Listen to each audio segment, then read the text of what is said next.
নমস্কার, লগ্নাস ওয়ার্ল্ডে আপনাদের সকলকে স্বাগত। দেখুন, আজকে একটা চকলেট কেক বানিয়েছি। কেকের রেসিপিটা আপনাদের সাথে শেয়ার করবো বলে এলাম। আর কেকটা খুব অল্প সময়ের মধ্যে বানালাম, ঝটপট আর কি বলতে পারেন। খুব সামান্য একটু ডেকোরেশন করেছি মোটামুটি। এবার কেকের রেসিপিটা আমি আপনাদের সাথে শেয়ার করছি। দেখুন, প্রথমে 4টে ডিম নিয়ে নিয়েছি। ডিমের সাদা অংশটা একদিকে করলাম, আর 4টে কুসুম আলাদা একটা বাটিতে রেখে দিয়েছি। এবার প্রথমে সাদাটাকে ভালো করে বিট করে নিলাম। দেখুন, পুরো ফোমের মতো হয়ে উঠছে। তার সাথে কুসুমটাও দিয়ে দিয়েছি আমি। একসাথে বিট করার পর একদম ফোমের মতো হয়ে গেছে। এবার ড্রাই ইনগ্রিডিয়েন্টসগুলো নিয়ে নিলাম। ওই একটা বাটিতে পরিমাণ মতো ময়দা, হাফ বাটি মতো কোকো পাউডার, আর 1 চামচ বেকিং পাউডার, হাফ চামচ বেকিং সোডা, আর অল্প পরিমাণ নুন দিয়ে প্রতিটা ইনগ্রিডিয়েন্টসকে আমি ছেঁকে নিলাম একসাথে। দেখুন, ছেঁকে নিয়ে যেন ভেতরে কোনো দানা না থাকে। এবার ওই ডিমের ফোমটার মধ্যে একসাথে সব ধীরে ধীরে ওটাকে পুরো মিশিয়ে নিলাম। দেখুন, এবার হাফ কাপ মতো তেলও দিয়ে দিয়েছি।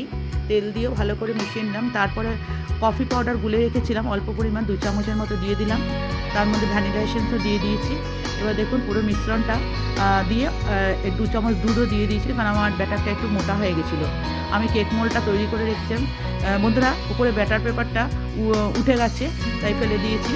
এবার ওটা বসিয়ে দিলাম। এবারে আমি হাইটটা বেশি নেব বলে অন্য একটা স্টিলের বাটিতে বসিয়েছিলাম, তাই গ্যাসেই কেকটা করলাম। দেখুন, কেকটা এবার ডিমোল্ড করছি।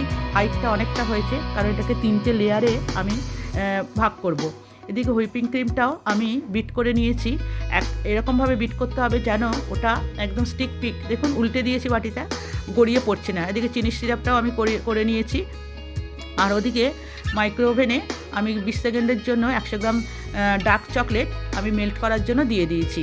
দেখুন, ডার্ক চকলেটটা মেল্ট করার জন্য দিয়ে দিয়েছি। ওটা মেল্ট হয়ে যাবার পর আমি মেল্ট হয়ে যাবার পর আমি হুইপিং ক্রিমের মধ্যে ধীরে ধীরে সবটা দেখুন মিশিয়ে নিলাম।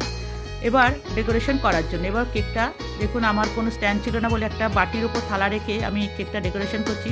খুব অল্প ক্রিম দিয়েই সবাই করতে বলেছিল, কারণ বেশি ক্রিম সবাই বলেছিল না দিতে, বাড়ির লোকেরা।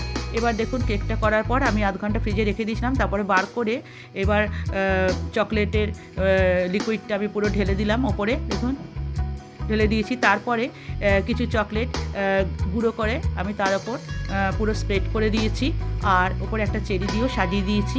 বন্ধুরা, কেমন লাগলো আপনাদের বলবেন। আর আমার ছেলের এই চকলেট কেক খুবই প্রিয়। কেকটা এখনও কাটা হয়নি, ছেলে নেই এখন।